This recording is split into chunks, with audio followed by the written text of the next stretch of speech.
நீ எதை மறக்காது நேற்று நடந்த காயத்தை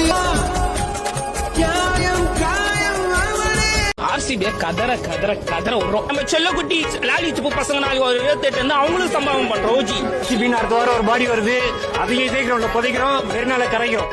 விரட்டி வெளுக்கத்தோணுது. போத்துட்டீங்களா? கிளம்புங்க. அதிகாரத்தில் சேப்பாப்ல சென்னை அடிச்சது ரொம்ப பெரிய ஹாப்பி.